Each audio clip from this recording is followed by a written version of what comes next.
नमस्कार बच्चों।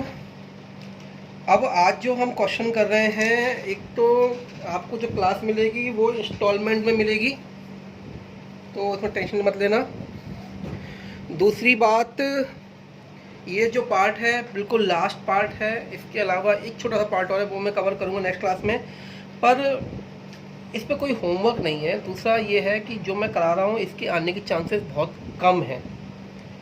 98%, 99% चांसेस हैं जो अभी तक हमने क्वेश्चन किए उन्हीं में से आएगा। बाकी जो बचा हुआ है उनमें से आने के चांसेस 2% से ज़्यादा नहीं है। राइट, तो क्वेश्चन नंबर 39 पहले ले रहा हूँ। पेज नंबर भी 39 बन रहा है और क्वेश्चन नंबर 39 बन रहा है। 39 क्वेश्चन है, a company can make any one of 3 products X, Y और Z. It can exercise its option only at the beginning of the each year. Company केवल 3 में से एक ही प्रोडक्ट बना सकती है X, Y या Z में से, और ये उसे ऑप्शन डिसाइड करना है साल के बिगिनिंग में। Relevant information about the product for the next year is given below. Selling price 10, 12 दिया हुआ है, वेरिएबल कॉस्ट दी है, मार्केट डिमांड दी है, प्रोडक्शन कैपेसिटी दी है। फिक्स कॉस्ट 30,000 है। Compute the opportunity cost for each of the product. Opportunity cost क्या होता है कि अगर मान लो हमारे को 2 ऑप्शन हैं, तो जो बेस्ट ऑप्शन सेलेक्ट कर रहे हैं उसको सेलेक्ट करने से जो सेकंड बेस्ट ऑप्शन का नुकसान हुआ, that is opportunity cost. Right, तो मैं स्टार्ट कर रहा हूँ। इसका सॉल्यूशन देखो दिया हुआ है। पहले समझने वाली बात ये है कि X में हमारे पास डिमांड है 3000 की और कैपेसिटी है 2000 की।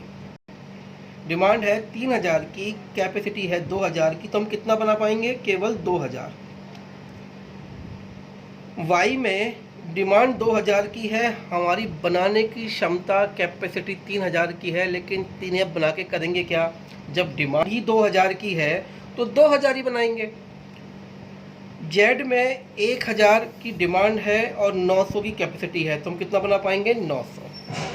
बेटे सॉल्यूशन पे आते हैं। इसके सॉल्यूशन निकाल लो, इसी के पीछे दिया हुआ है नेक्स्ट पेज पर। कंट्रीब्यूशन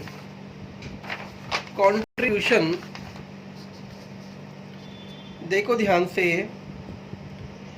x का कितना है? 10 - 6 = 4, y का है 12 - 9 = 3, z का है 12 - 7 = 5। इस तरीके से हमने निकाला मैक्सिमम कितना प्रोडक्शन हम कर सकते हैं। मैक्सिमम प्रोडक्शन कितना करेंगे हम? x में 2000, y में 2000 और z में 900। इससे हमारा प्रॉफिट कितना आया, कॉन्ट्रीब्यूशन कितना आया? देखिए फिक्स कॉस्ट तीनों ऑप्शन में सेम है। डिसीजन मेकिंग में जो खर्चा, जो चीज़ सेम होती है उसे हम इग्नोर कर देते हैं, क्योंकि करें या नहीं करें फ़र्क क्या पड़ने वाला है डिसीजन में। भाई फिक्स कॉस्ट 30,000 है, वो एक्स में भी लगेगी, वाई में भी लगेगी, जेड में भी लगेगी। यानी कि फिक्स कॉस्ट से हमारा ये एक्स बनाए या वाई बनाए इसमें कोई फ़र्क पड़ने वाला नहीं है। तो सबसे पहले हम बात करते हैं, हमारा कॉन्ट्रीब्यूशन कितना आया? 2000 यूनिट्स, 4 रुपये से 8000। वाई का आया 3 और 2000 रुपये से 2000 यूनिट पर 3 रुपये से 6000। जेड का आया 900 यूनिट पर 5 रुपये से 4500। अब अपॉर्चुनिटी कॉस्ट, ये ध्यान से देखिए। अगर मैं एक्स सेलेक्ट करता हूँ तो बेस्ट कौन सा बचा? वाई और जेड में से, बचे हुए में से बेस्ट वाई। क्यों? वाई का कॉन्ट्रीब्यूशन 6000 है। इसका मतलब ये हुआ कि अगर मैं एक्स सेलेक्ट करता हूँ तो मुझे मिलेंगे 8000 और छोड़ कितना रहा हूँ मैं? 6000। तो अपॉर्चुनिटी कॉस्ट कितनी हो गई? 6000 हो गई। सेम वे अगर वाई लेता हूँ, अगर हमें अपॉर्चुनिटी कॉस्ट निकालनी है, लेंगे तो हम हमेशा एक्स ही लेंगे क्योंकि सबसे ज़्यादा प्रॉफिट है उसका। लेंगे तो हम एक्स ही लेंगे क्योंकि सबसे ज़्यादा प्रॉफिट है। पर क्वेश्चन की डिमांड है कि हर ऑप्शन पे अपॉर्चुनिटी कॉस्ट क्या आ रही है। मतलब ये हुआ एक्स पर अगर हमें फ़ायदा 8000 का हो रहा है तो 6000 का नुकसान भी हो रहा है, तो नेट फ़ायदा कितना हो रहा है? 2000 रुपये का। ठीक है। वाई पर अगर हम लेते हैं 6000 का प्रॉफिट होगा, लेकिन वाई को लेने से हम एक्स या जेड में से जो बेस्ट है उसे छोड़ रहे हैं। यानी किसे छोड़ रहे हैं हम? एक्स को। एक्स पे कितना प्रॉफिट है हमारा? 8000। इसका मतलब क्या हुआ कि 6,000 कमाने से 8,000 का नुकसान हो रहा है। अपॉर्चुनिटी कितनी हो गई हमारी 8,000। जेड में अगर हम बनाते हैं 4,500 का प्रॉफिट लेते हैं तो अल्टीमेटली एक्स और वाई में बेस्ट कौन सा है? एक्स, तो उसका नुकसान होगा 8,000। क्लियर इतनी बात? क्वेश्चन नंबर 40 में देख रहा हूं, लिखा है M K limited manufacturers and sales a single product X whose selling price is 40, variable cost 16. The fixed cost for this year rupees 4,800 and annual sales are 60% margin of safety. कहता है selling price 40 रुपये है, variable cost 16 है, fix cost 4,80,000 है और MOS है हमारा 60% of the sale. Calculate the net return on sale assuming income tax 40%। भाई सिंपल सी बात है, अगर हमारे को 60% एमओएस है तो बीईपी कितना हो गया? 40%। 40% बीईपी सेल आ जाएगी आपकी, उसमें नेट प्रॉफिट निकालना है आपको। Second part, for the next year it is propose to add another product Y whose selling price would be 50 and variable cost 10. The fixed cost is 6,66,600। ये नेक्स्ट ईयर की है भाई, एक्स और Y मिला के, अकेले एक्स की नहीं है या अकेले वाई की नहीं है, ये नेक्स्ट ईयर की है।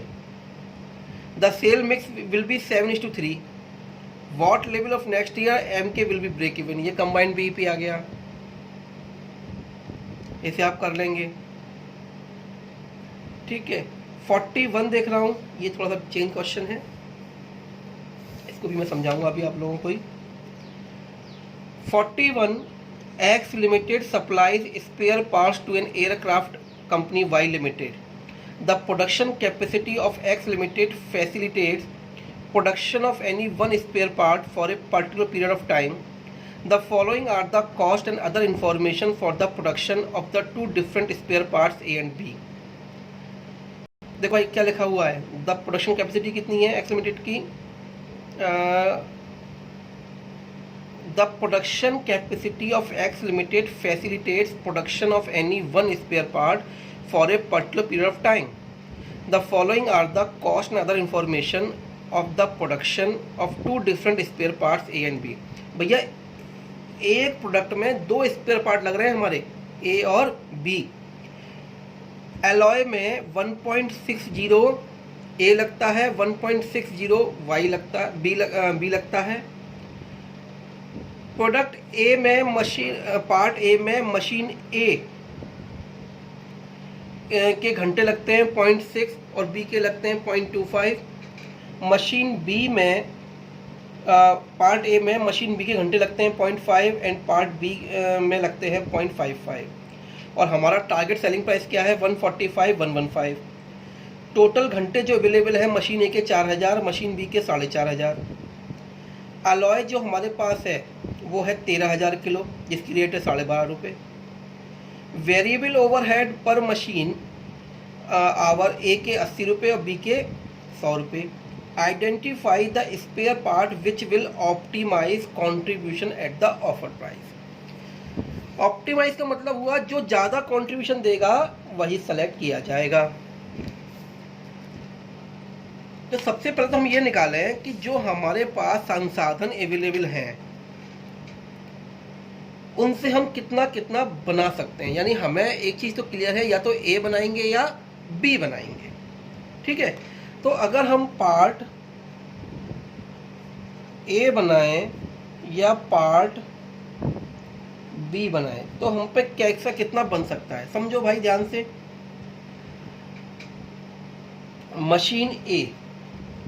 मशीन ए के घंटे हमारे पास अवेलेबल है, कितने घंटे थे मशीन ए में? 4,000। अब मशीन ए 4,000 घंटे काम कर सकती है, ऐसे तो कर नहीं सकती। पार्ट ए में लगते हैं 0.6 आवर्स, तो मैक्सिमम कितना बना सकते हैं हम? मैक्सिमम बना सकते हैं 4,000 आवर्स डिवाइड बाय 0.60। तो ये आ गया हमारा 4,000 ये आ रहा है 666.66।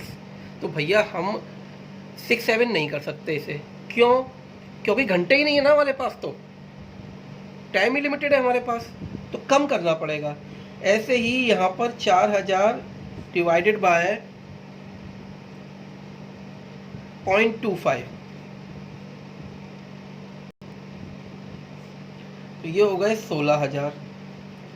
यानी कि मशीन ए में इतनी ताकत है कि ए के 6666 कर सकती है और बी के 16000 कर सकती है। अब मशीन बी की बात करो, प्रोसेस कर सकती है। मशीन बी की बात करो, घंटे हैं 4500। मशीन बी के लिए एक पार्ट ए में 0.5 लगते हैं, यानी कि 4500 घंटे हैं, एक में 0.5, तो मैक्सिमम कितने प्रोसेस सकते हैं? 9000 यूनिट्स। और मशीन पार्ट बी कितने हो सकते हैं? 4500 डिवाइडेड बाय 0.55, 8181, राइट।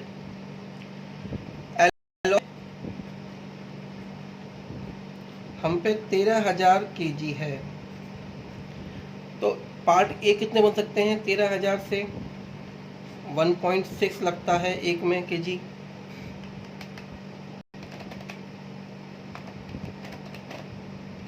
$8125।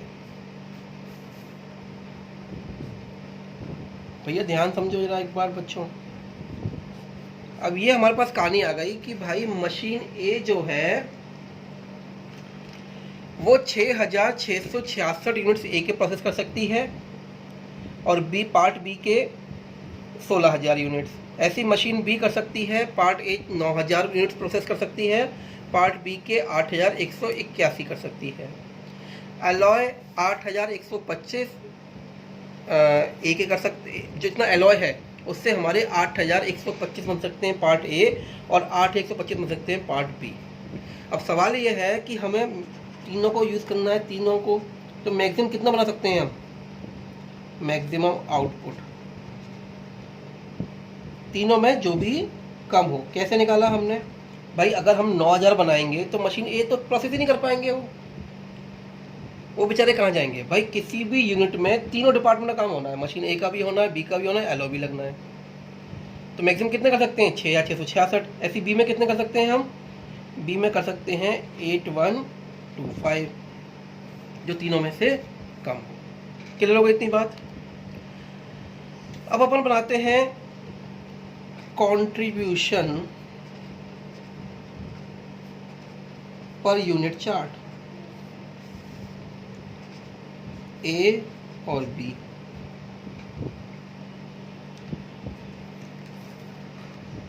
देखो ध्यान से, सेल प्राइस कितना बताया है उसने?